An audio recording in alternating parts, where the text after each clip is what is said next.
What's up, BookTube?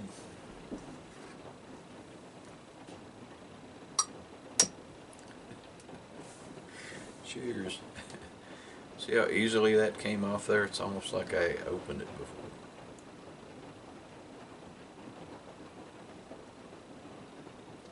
Yeah, I'm drinking the good stuff, Guinness. Made a long and lengthy trip today. Decided to pick some up while we was out in civilization, so don't worry, we got Coors too.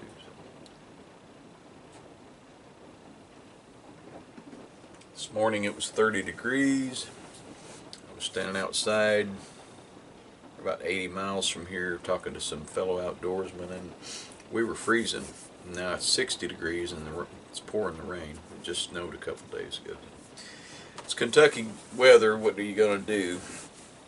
So this is my February wrap-up. Can't remember how many books I read.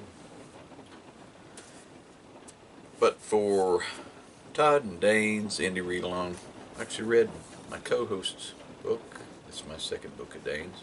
Formerly by Dane Cobain. And this is about a group of people that set up a website. It's a memorial website. People share their thoughts and ideas and stuff like that, and then when they pass away, it's made public on this website. It's a cool idea. This guy Dan starts working there. There's this girl, her nickname's Flick, and the company starts to take off. They have to move to bigger buildings, and eventually they move to the States. Now here's the kicker. People start dying within the company. And I don't do spoilers, but it's pretty interesting. Kept me guessing and wondering what the heck was going on. I had my suspicions, but that's really good. I guess you could call it techno thriller. There was some computer stuff in here that was over my head, but heck, you know, it doesn't take much to go over my cranium when it comes to computer stuff. So, but I gave this 4.5 stars. I really enjoyed it. I don't understand why Dane is not a mainstream author, but there's really good work on this one. Good job, Dane. Then I read Shame of Man by Piers Anthony, which is book 3 in the Geo Odyssey series.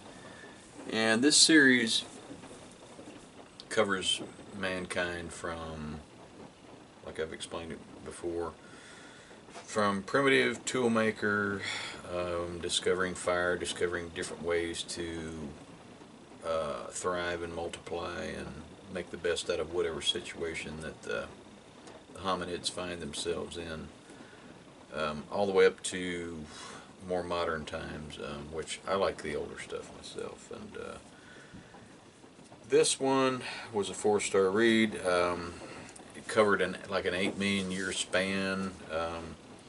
Everything from, you know, primitive man to Philistines, Phoenicians, Punic Wars, the Japanese queens, the formation of Islam, Easter Island, and even a futuristic Tasmania in 2050. And gave this 4 stars. I'm going to finish this series out.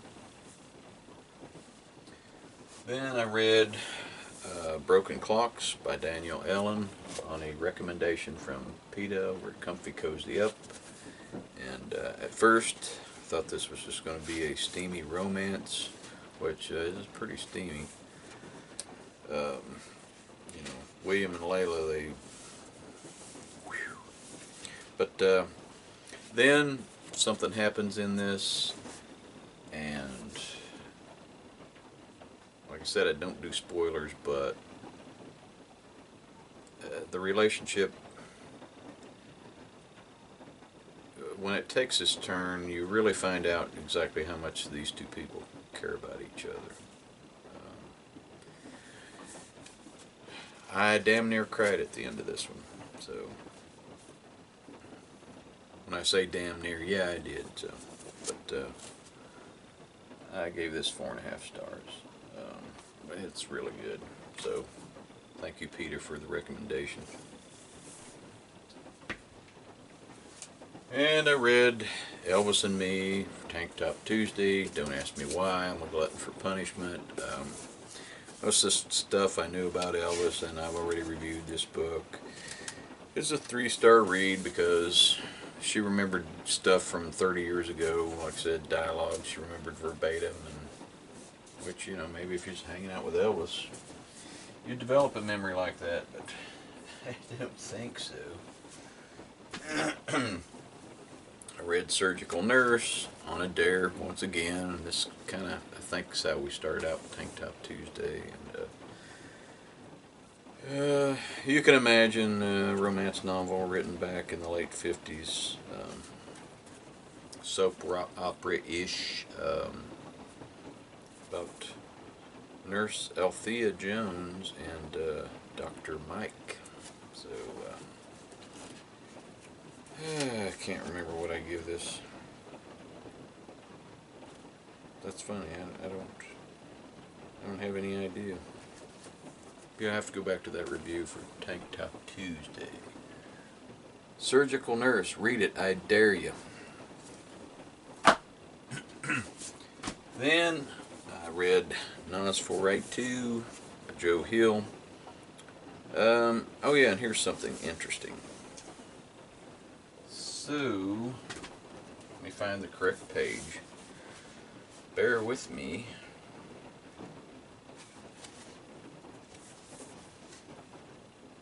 I just wondered if anybody else knew that or caught this. Okay, page 77 in Nas 482.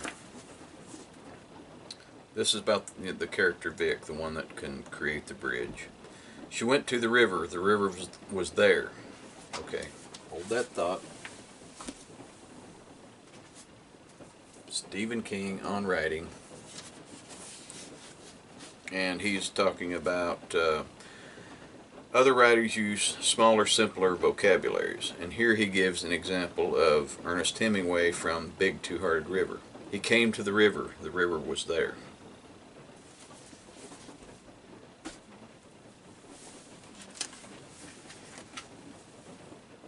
She went to the river was there.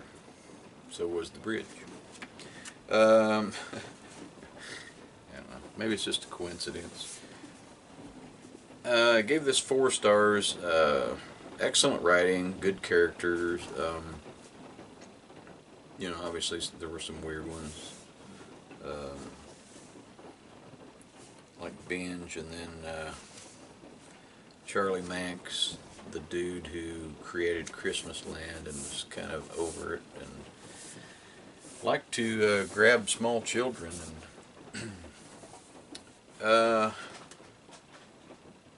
pretty good pace, although I think it could have been a little less bloated, but what the heck do I know?